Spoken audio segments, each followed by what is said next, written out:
How has this session of OTAs been for you? It seems like you're having fun out there. Yeah, it's been great. This time of year is always fun to just play football, get better, learn a bunch of stuff, kind of split up your strength and conditioning sessions with being on the field with your teammates. So it's been a lot of fun. Williams spoke yesterday about how the mood seems lighter than it was last year after all the different things we went through during the 2024 season. That you're ready to get back. Yeah, I think that's well said. I'd agree with that for sure. Christian, how are you feeling as far as the PCL, the Achilles? Do you have any pain? Do you have any concern that when you start playing football again that some of that may return?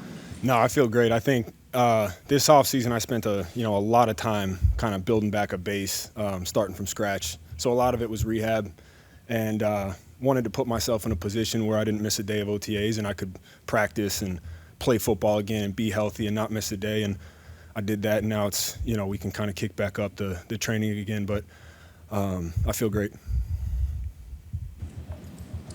George was saying a few days ago that you guys spend a lot of time talking to each other, bouncing things up about ways to take care of your body, just different possibilities that you do. What are those conversations like? How has he maybe helped you and you helped him in terms of those types of things, in terms of kind of elongating your careers? Yeah, I think there's so many different things that guys do. A lot of guys have different processes, and you can always bounce ideas off each other and see if they got something going on that helped them. And that's the beauty of having veteran guys in the locker room who have had a lot of experience and done it at a high level. So just having guys like that around who have gone through some stuff as well, you can always get ideas off of them.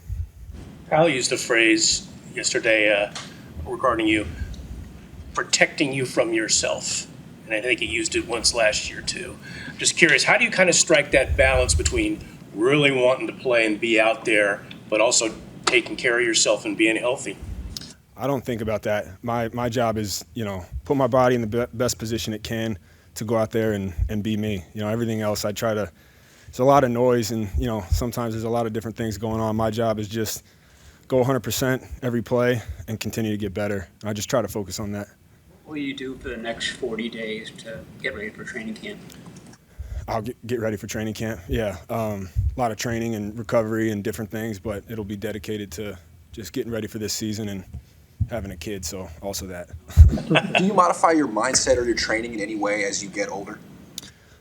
Yeah, definitely. I think, it's funny. I've had a lot of people tell me that as you get older, you need to do less. And I think there's just a middle ground with that statement. And so for me, it's kind of a constant evaluation of where your body's at and what you need. And you put a lot of trust in other people, and your trainer, your treatment people, the guys at the facility. And so if you follow their plans and you like where it's going and you start to feel good, but you're just constantly evaluating where you're at and trusting the whole off-season process. When it came to the offseason, obviously this one longer than you guys have had the past few years. With you specifically, did you feel like that helped you when it came to your health? But then also you just mentioned having your kid. Maybe that helped you take your mind off other things that maybe didn't matter as much because you could focus on being a father. Did that kind of help you settle into this season coming up? Yeah, being fully transparent, this break, obviously, last year didn't go the way I wanted. Didn't think it went the way anyone wanted. But having this time off has allowed me to start from scratch and have the time where I can build a base again, come into OTAs, play football, and now get back into it. Mentally, emotionally, physically, in all ways, it's been much needed, and I'm happy we had it. Trent said yesterday that when he was curious about when he came in and what it would be like, and he said, this is not the vibe of a 6-11 team. And did you agree with that, or did you? Yeah, I think you can always go off what you see on the tape. That's the first thing I look at, and I think you can see guys' intent on the tape everywhere. Defense running to the ball, O-linemen finishing downfield, receivers finishing their blocks even though we're not allowed to, actually have contact. And it's a team that's excited to go out there and practice and take it one day at a time. And I think that's the sign of a mature team and a sign of a team that, has a high standard. So our job is to carry it into training camp, get better, and win games. What do you think? Most of the offseason talk was guys leaving the 49ers, but if you look at the offense, you lost Debo, you lost Banks, Mason, but for the most part, you have the same core intact. So how potent can this offense be, and is it just have to figure out ways until like BA gets back, and just what do you see offensively? Yeah, I think, every year's a new year. You lose guys, and you always miss those guys. But you also gain a lot of guys, and I think it's just about how quick can you gel together during this time in the summer and taking that into training camp so that when you're on the field, you play as a unit. And the quicker you can get the new guys up to speed on that, the easier it's going to be to gel like that. So I love our energy, though. I love our intent in meetings on the field, and it's just about continuing to grow that. Or on the sideline today talking to Trent for a little bit. You guys talk about the offense, golf, being a father. What are you talking about? I don't remember our conversation. Probably about one of those few things. Yeah, I'd assume is one of those three things would be a good guess. How longer do you have until fatherhood's expected? It's coming up right around the corner, so I'm excited. Plan it so that it would be perfectly placed in the break. We didn't plan it, no. Yeah, we didn't plan it. Yeah. Christian, I know this is not, real football, and so maybe it's hard to have any grand takeaways, but this place is known for their undrafted running backs or lower drafted guys that succeed. Anything you could have gleaned or anything about Corey Kiner and any impressions he's made? Yeah, he's been great. Both our rookie running backs have been awesome. They show up every day. They work hard. They listen. They're attentive. They practice hard. They're everything you would want in rookie running backs. So both those guys have done an awesome job, and it's been fun to get to know them and work with them. That's the Bobby Turner test so far. None of us will ever pass that test, and that's what makes Bobby Bobby. So we're always being tested, and that's how it should be. So, appreciate it, guys. Thank you. Bryce, what's the last couple of weeks or this week or so been like just getting acclimated here for you? It's been good. Had some good workouts, some good practices. So it's been fun. What makes you a good fit in Robert Saleh's defense? Just the way I like to play. Just get off the ball, be aggressive, get after the quarterback. Robert talked about your progression in New York, especially in having to put on 20-plus pounds of muscle ahead of his first season as head coach there, and kind of sticking it out, continuing to push for your opportunities. What do you remember from that time, and what were some of the steps that you were taking to kind of put yourself in position to have that 10-sack breakthrough? The main thing I remember is like my first season with Coach Saleh, and how intense the practices were, and just how the entire group was just bought in. So it was easy for me to just like get better because everybody around me was getting better. Just iron sharpens iron type of thing. And I just remember the grind. Like it was a hot summer, hot camp, and it kind of pushed everybody on that D-line to get better and grow as a whole. So I was able to just learn from all the guys I was in that room with and just work hard and be able to put myself in the best position to take advantage of my opportunity. Bryce, getting off the ball. So talking yesterday, working together. What have the conversations been like with him? It's been cool, because he's had a lot of success in his league, been a great player in his league for a long time. So just being able to hear what he has to say about certain things within pass rush or within the scheme has just been really cool. Being able to chop it up with him every day, and I'm looking forward to working with him this year. Bryce, getting off the ball is kind of your calling card. I mean, how did you develop that? Who helped you develop that skill? I've always been a twitchy player, but I feel like it really came alive when I started working with Jernard Avery back in Memphis.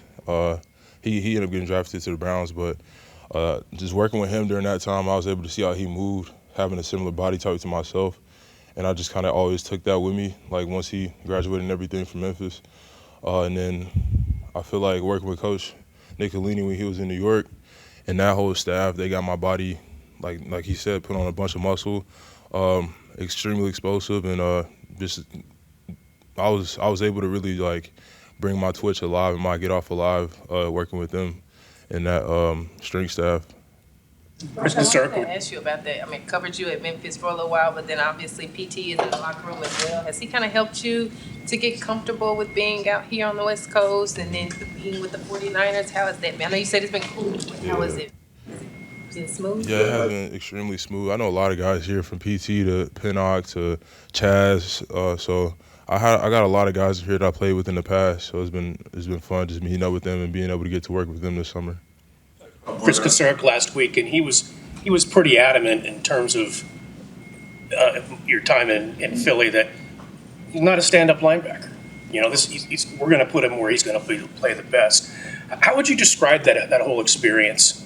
I learned a lot about myself throughout that experience, but I mean, I don't know. It just didn't work out at the end of the day. So, I mean, you live and you learn, and all I focus on is what I'm doing right now, and that's being a 49er and doing everything I can to help this team win. As far as after he got traded here, he said he kind of used that as a chip on his shoulder for motivation to kind of prove people wrong. Is that natural, and do you feel that way too? I mean, I always kind of have that on my shoulder just because how I came into the NFL, but I don't know. It's really more of a feeling of being grateful for having an opportunity to do what I love, and that's get off the ball and be aggressive and get after the quarterback. And yeah, that's all I'm thinking about right now. Like, I can't wait to get back out there on game days and get off out of my stance, get after the quarterback, stop the run, like just be violent. So that's all I'm thinking about, just having fun out there. As far as get off, Kyle Shanahan said yesterday that you're probably the best get off guy that they've had here since D Ford. And I'm wondering whether D Ford was ever on your radar, whether Robert Saleh showed you, a tape of him when you were in New York. Mm-hmm. Yeah, for sure. We did watch a lot of D Ford film in my earlier years in this scheme, so he was definitely a guy that I watched a long time. Do you see similarities between you and him, and just size-wise, get-off-wise? Yeah, we have the same type of stride, and that's just something that he showed me so I can work on my timing with some of my moves and stuff like that. I'm assuming you expected a trade for a while in this offseason. During that time, what was that like, first of all, and also was San Francisco a place that you had kind of eyed of, like, especially when Robert came, that this was a place you'd like to win? Yeah, I had a few places in mind that I definitely I was hoping to get traded for, so all I was doing is just working out and just staying in my routine as best as possible and waiting to hear that call. And thankfully, it was to San Francisco because I'm very familiar with this scheme. Robert that called? I mean, I talked to my agent. He's the first person that talked to me, so yeah. You said you never got discouraged at any point. In 22, they would draft some DNs and then bring in some free agents and never got discouraged. In 23, you were playing in the fourth quarters of preseason games, never got discouraged. What was behind that mindset? How did you keep yourself grounded? I mean, I've never been a big ego type of dude, so like I always just I'm just thinking like I need to do what's best for the team. I mean, he thinks I need to get these reps, so I'm gonna go out there and get these reps, and I just keep it pushed. I don't really try to give it too much thought, and then just always be ready for my opportunities when they show up. Based on at least today's practice, you're also very good at running to the ball. I mean, that type of hustle is stressed here, but has that always been a part of just who you are, like an undrafted guy? Yes, sir. I mean, even back at Memphis, that was the thing that we always used to do between the DNs, D-line, and outside linebackers. Always run to the ball, stack monsters. It was emphasized in New York a lot, and so like being here, it's the same type of thing, just full speed out the stack and full effort to the ball. It's only been a short time with you and Chris Kocurek, but what can you take away from him and how he's going to change how you play and put you in the right position to be successful? My biggest takeaway is just being with him so far that he loves the game. And you can hear it in his voice every morning from meetings, whether it's watching cut-ups to somebody else rushing or we watching ourselves just doing corrections. Like, you can just hear his passion for the game in everything he does. Appreciate it, Bryce. All right, thank you.